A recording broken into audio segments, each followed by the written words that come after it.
Un homme qui est tombé dedans, tout petit d'ailleurs. Le bois, il l'a au bout de ses doigts, quoi. Ah ouais, vous le connaissez mieux que moi, j'ai l'impression. Presque. Écoutez, c'est incroyable. Julien Hébras, il s'appelle. Veuillez nous le présenter. Voilà, mon partenaire pour la restauration des meubles que je lui confie. Voilà, je voulais vraiment l'inviter parce qu'il a un atelier et surtout une équipe qui est vraiment formidable. Et on a tous une pièce, un meuble chez nous, quelque chose, un meuble de famille qui a pris un peu le temps et qui a besoin de retrouver une certaine jeunesse.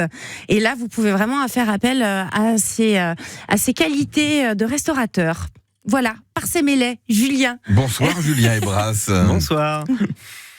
Cet amour du bois, il naît comment chez vous ? Il date depuis c'est pour ça que je disais, vous avez effectivement le bois au bout des doigts, quoi. Exactement, depuis tout petit en fait, j'ai toujours aimé le bois. C'est une matière qui m'a toujours parlé, qui m'a fait vibrer. Et d'année en année, le plaisir s'est développé en moi jusqu'à aujourd'hui, pratiquer le métier de restaurateur de meubles. Au quotidien, je prends du plaisir. Qu'est-ce qu'on restaure comme meubles ? On restaure quand même des meubles en bois véritable. On va pas s'amuser à restaurer des oui, par exemple, on va les citer. Mais si, on peut restaurer Ikea, Casdo, 10 litres d'essence, une allumette. Voilà. Non, on restaure nous principalement du mobilier, donc effectivement en bois massif. Tout ce qui est le travail du plaquage, marqueterie, le travail aussi bien de l'écaille de tortue, du laiton, de l'étain, de la corne, de l'os, toutes les matières qu'on trouve sur un meuble, on va les restaurer. On est en capacité. On trouve de tout ça, là, l'écaille de tortue, etc. C'est incroyable. Ah oui, je suis vraiment admirative du travail qu'ils peuvent fournir, parce qu'en plus, c'est quand même une sommité, parce qu'il est quand même passé récemment avec son équipe dans le journal de France 2. S'il vous plaît. Ah oui, incroyable. On la frime. Oui, non mais c'est super. Et vraiment, le travail est de qualité. Je pense qu'il n'y a aucun défi qui est non relevable par vous. Enfin, moi, je l'ai sollicité pour plein de problématiques, et à chaque fois, il trouve une solution. Toute l'équipe fuse au niveau des idées, et c'est vrai que c'est top, quoi. On aime les problèmes, parce qu'en fait, un problème doit trouver sa solution. Donc, on réfléchit, on trouve la meilleure solution, et à nous tous, parce qu'on est une équipe de 4 personnes dans l'atelier, on arrive toujours à régler votre problème.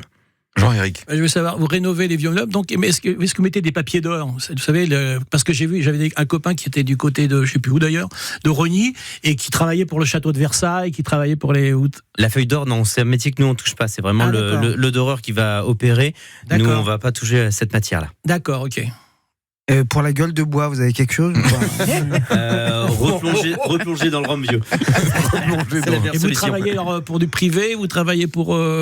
Alors on travaille principalement pour du particulier, oui. Mais c'est 80% de notre chiffre d'affaires, le particulier. D'accord. Et on travaille aussi, on a la chance de travailler pour des châteaux. Pour vous donner un ordre d'idée, on revient là, tout à l'heure, on était au château de Villandry. Ah ouais. Donc voilà, on travaille régulièrement avec le château de Villandry, on travaille aussi avec le château de Langeais, Rigny-Hussé, X châteaux sur la Tour. On a la chance, on est quand même garni en château. Ouais. On travaille aussi de plus en plus avec les DRAC, Direction Régionale des Affaires Culturelles. C'est formidable ça. Pour tout ce qui est patrimoine, effectivement. Donc là, dernièrement, on a travaillé sur la cathédrale de Tours.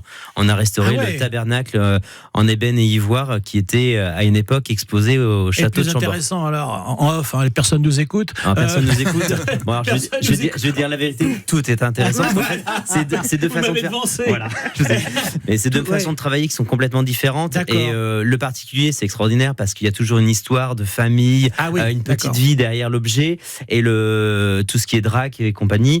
Là, on a une approche un petit peu différente, plus scientifique, plus travailler sur les dossiers. Donc, c'est vraiment deux approches complètement différentes. Mais comment on rénove un meuble ? Parce qu'un vieux meuble, un meuble de 1600, 17 ans, de 1700, de 1800, voire plus vieux encore, comment on rénove ces meubles-là ? On ne va pas y mettre une vulgaire pâte à bois, par exemple, quoi. Ah bon ?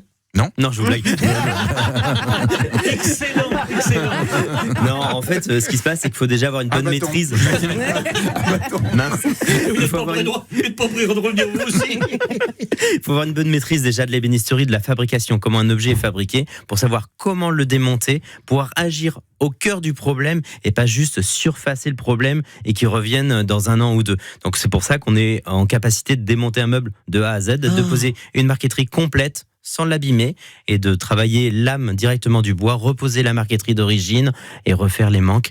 Donc tout ça, c'est des années d'expérience. Vous êtes terriblement taquin, la prochaine fois vous allez voir. Julie. Au niveau de votre champ d'intervention, parce que demain, enfin là, on a des auditeurs qui sont un peu disséminés sur le territoire. Est-ce que vous vous déplacez? Est-ce qu'ils doivent vous emmener vos meubles? Quel est le process? Alors, il y a plusieurs solutions. Soit, effectivement, le client a la possibilité de nous amener le meuble. Et dans ces cas-là, c'est l'occasion pour lui de venir visiter l'atelier, découvrir notre équipe, notre savoir-faire, nos vieilles machines, notre matériel. Et là, du coup, on prend un petit peu de temps ensemble pour visiter.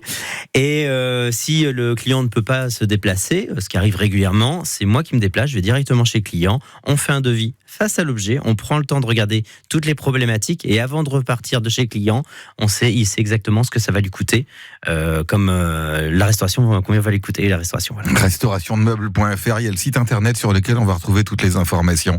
À bientôt, Julien. Merci bien, au revoir.